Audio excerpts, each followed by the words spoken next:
Now the topic starts physical properties of carboxylic acids.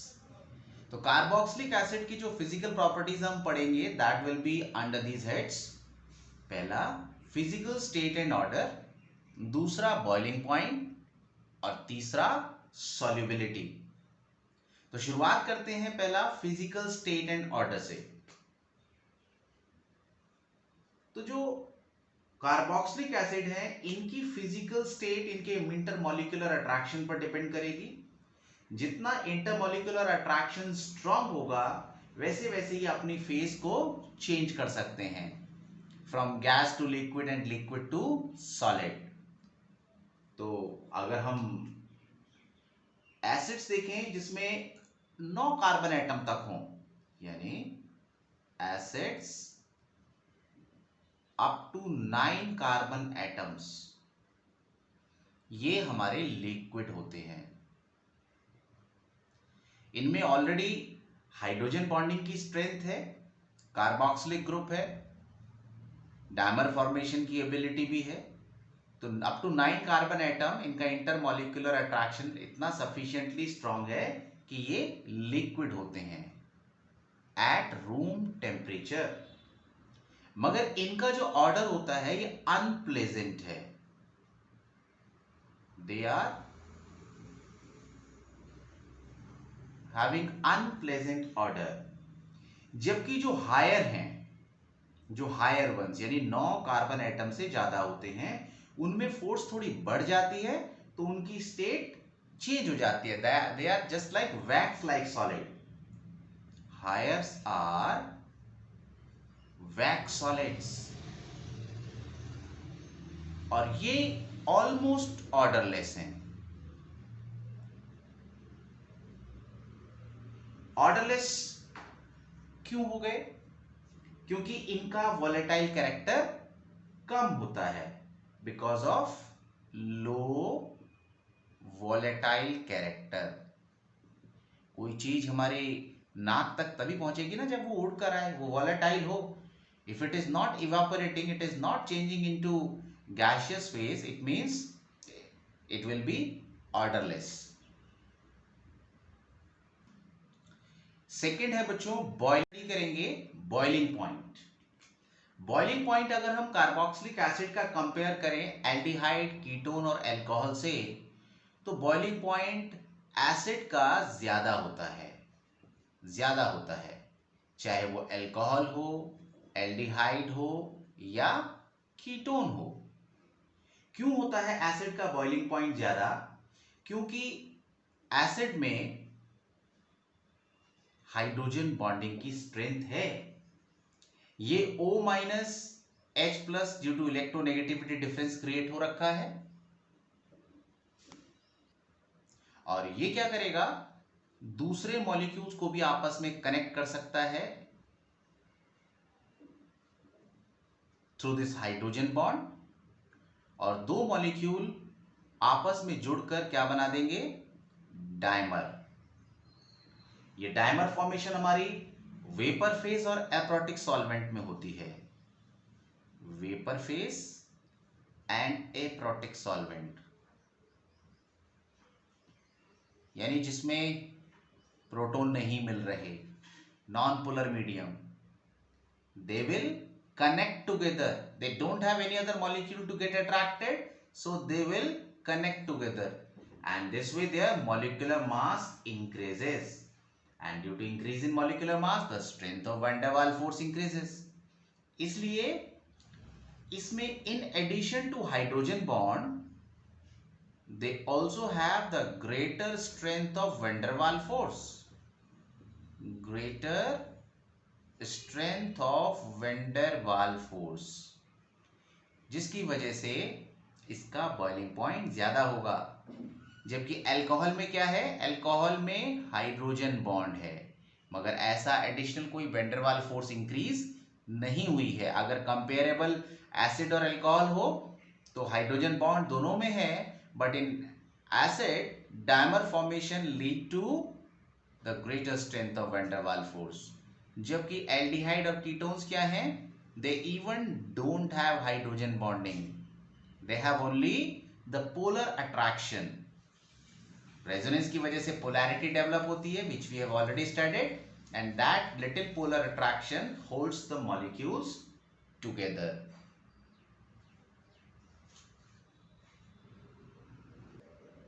Now, the next physical property is solubility.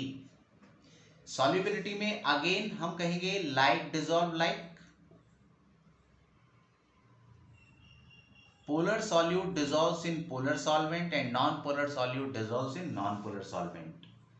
अगर हम lower acids लें, यानी कि जिसमें कार्बन एटम कम है, तो इसमें बच्चों हाइड्रोजन बॉन्ड बनाने की टेंडेंसी है.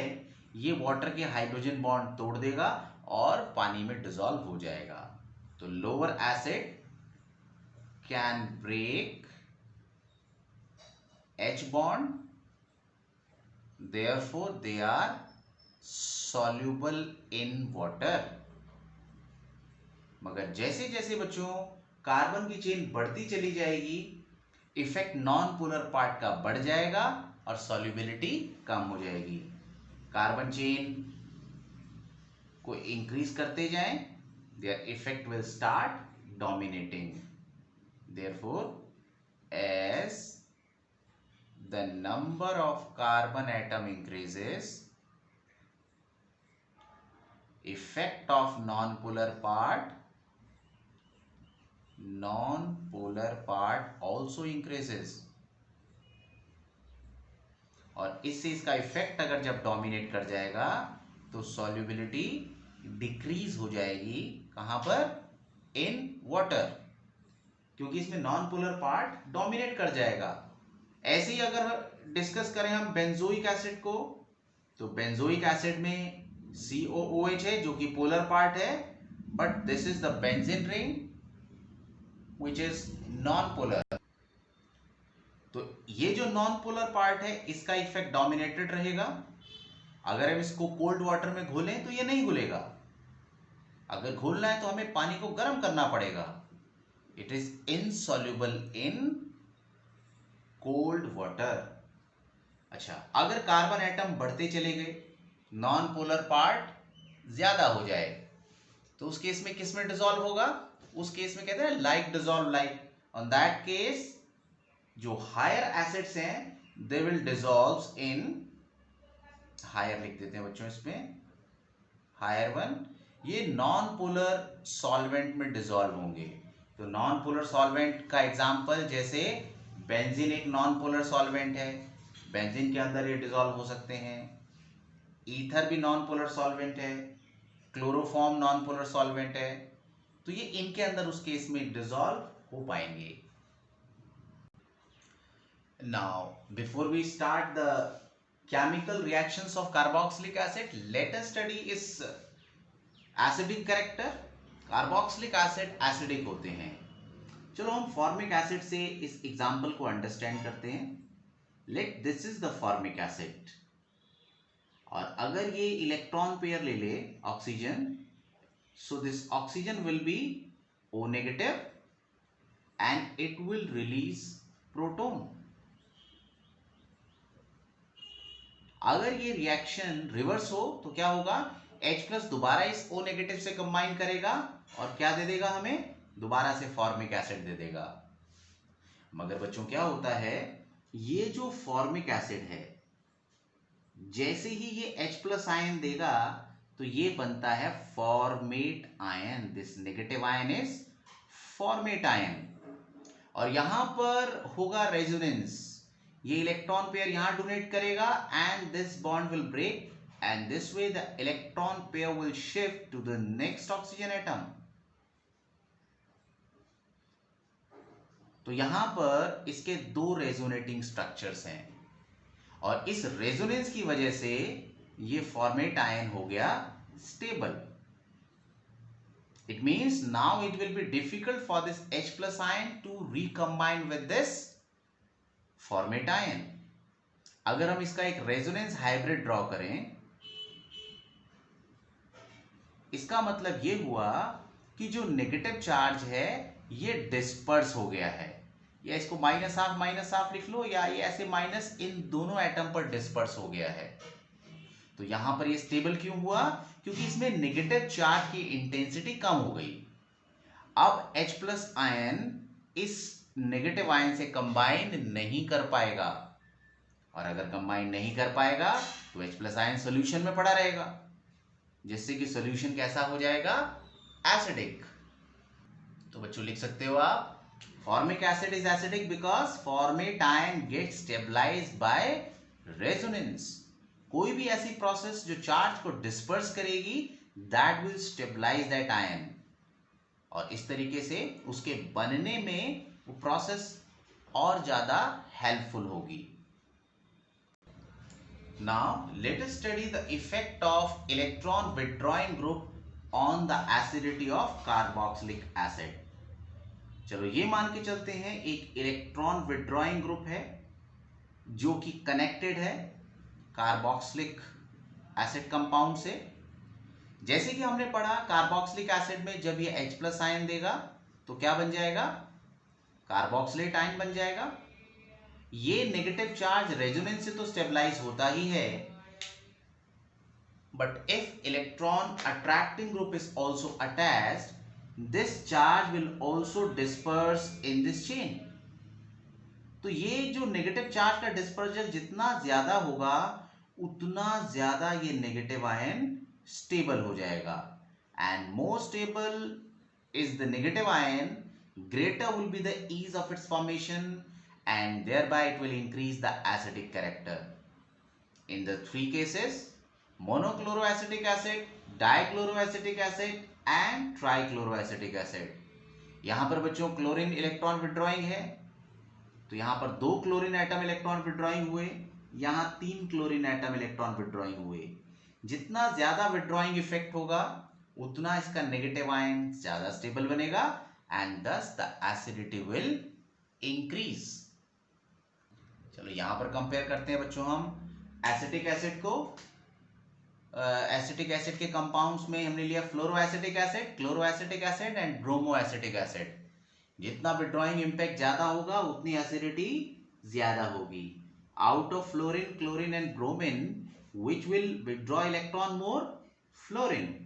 क्यों? क्योंकि ये मोस्ट इलेक्ट्रोनेगेटिव एटम है, और जितना ज्यादा इलेक्ट्रोनेगेटिव एटम, उतना इलेक्ट्रॉन विड्रॉइंग इफेक्ट ज्यादा। उसके बाद आपका आएगा फ्लोरो के बाद क्लोरो, एंड ब्रोमीन की इलेक्ट्रोनेगेटिविटी और भी कम, देन ब्रोमोएसिटिक एसिड। और अगर हम एग्जांपल लें एक ही क्लोरोएसिटिक एसिड का, CH3 CH Cl COOH, और ये दूसरा एग्जांपल है बच्चों CH2 Cl CH 1 2 3 4 5 1 2 3 4 5, ये हो गए बच्चों, है दोनों प्रोपेनोइक एसिड, मगर ये है 2 क्लोरोप्रोपेनोइक एसिड, ये है 3 क्लोरोप्रोपेनोइक एसिड। तो क्या बच्चों सोच सकते हो कौन सा ज्यादा एसिडिक होगा? Yes, 2 chloro. क्यों 2 क्लोरो ज्यादा एसिडिक होगा? क्योंकि क्लोरीन जब फार्दर हो जाएगा तो इसका विड्रॉइंग इफेक्ट कम हो जाएगा, जबकि ये जो क्लोरीन एटम है that is close to carboxylic group, so its electron withdrawing effect is more, so it will stabilize the anion to greater extent, hence it will be more stable। तो ऐसे बच्चों electron withdrawing group हमारे और भी हो सकते हैं। तो विड्रॉइंग इफेक्ट जितना ज्यादा होगा, उतना एसिडिटी बढ़ती चली जाएगी। जैसे बच्चों एक एग्जांपल लेते हैं बेंजोइक एसिड का।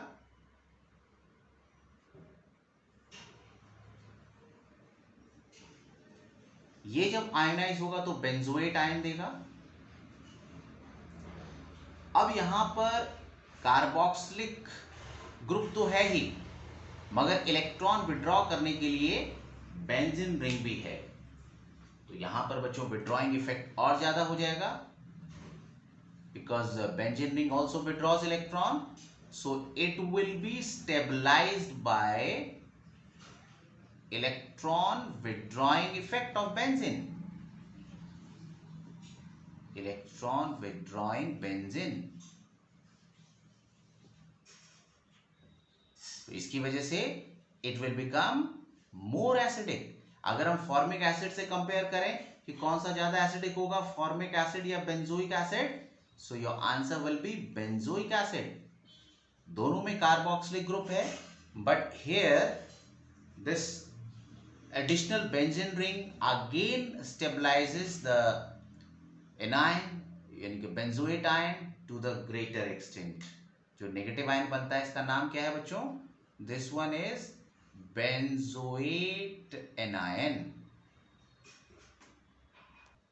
और बेंजोइक एसिड से ही कंपेयर करते हैं पैरा नाइट्रोबेंजोइक एसिड को, तो अगेन यहां पर बच्चों नाइट्रो फर्दर एक विड्रॉइंग ग्रुप लगा दिया है, तो जो रेजोनेंस होगा बेंजोएट आयन में और भी ज्यादा हो जाएगा।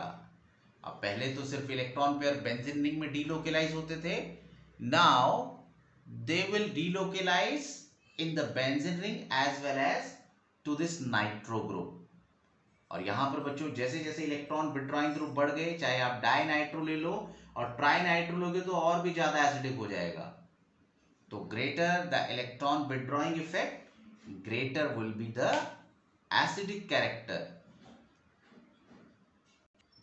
Now the effect of electron repelling group on acidity of carboxylic acid। जैसे बच्चों ये हमारा एक एसिड है CH3COOH, जो मिथाइल ग्रुप है, ये इलेक्ट्रॉन रिपेलिंग ग्रुप है। इसको हम EWG इलेक्ट्रॉन डोनेटिंग ग्रुप से अगर हम इसको कनेक्ट करते हैं, CH3 तो डोनेटिंग है ही, but first let us study the what is the effect of this group. जैसे ही नेगेटिव आयन बनेगा, the negative ion get stabilized by resonance, that is going to increase the acidity. But जब ये electron donating group electron धकेलेगा तो negative ion की intensity comparatively ज्यादा हो जाएगी, और अगर नेगेटिव आयन ज्यादा हो गए तो that group will destabilise it, और जैसे ये डीस्टेबलाइज होगा H प्लस आयन इससे दोबारा कंबाइन कंपैरेटिवली मोर इजीली हो पाएगा, यानी एसिडिटी सॉल्यूशन में कम हो जाएगी। तो बच्चों आप लिख सकते हो it decreases the stability of anion by increasing negative charge and thus acidity decreases. यहां बच्चों जो एग्जांपल लिया है that is two methyl propanoic acid and this is propanoic acid. यहां पर बच्चों ये मिथाइल एक कनेक्टेड है इस COH के साथ वाले कार्बन से, यहां पर 2 मिथाइल हैं। तो जितना ज्यादा मिथाइल ग्रुप होंगे वो ज्यादा से ज्यादा इलेक्ट्रॉन धकेलेंगे और एसिडिटी को कम कर देंगे। तो यहां पर बच्चों this should be the sign, ये ज्यादा एसिडिक, ज्यादा रिपेलिंग ग्रुप ने इसकी एसिडिटी को फर्दर कम कर दिया by destabilizing the negative ion. Compare करें हम बेंजोइक एसिड को पैरामिथॉक्सी बेंजोइक एसिड से, this is paramethoxy benzoic acid. तो यहां पर विड्रॉइंग इफेक्ट तो दोनों में सेम है, मगर यहां पर O क्या कर रहा है, अगेन इलेक्ट्रॉन डोनेट कर रहा है, इलेक्ट्रॉन डोनेटिंग ग्रुप है, जो कि क्या करेगा एसिडिक कैरेक्टर को कम कर देगा bye destabilizing the negative ion. और अगर हमें इसको कंपेयर करना हो, ग्रुप और भी लगे हो, एक विड्रॉइंग लगा दें, तो सबसे ज्यादा विड्रॉइंग इफेक्ट जिसमें आ गया, फिर उसके बाद इसमें तो कोई ग्रुप लगा नहीं हुआ बेंजीन के अलावा, benzene is common to all, और यहाँ डोनेटिंग आ गया। तो विड्रॉइंग वाला एसिडिटी को बढ़ाता है और डोनेटिंग वाला एसिडिटी को कम कर देता है। विड्रॉइंग वाला स्टेबलाइज करता है नेगेटिव आयन को, और जबकि डोनेटिंग वाला डीस्टेबलाइज करता है आयन को। So this was all about the acidic character.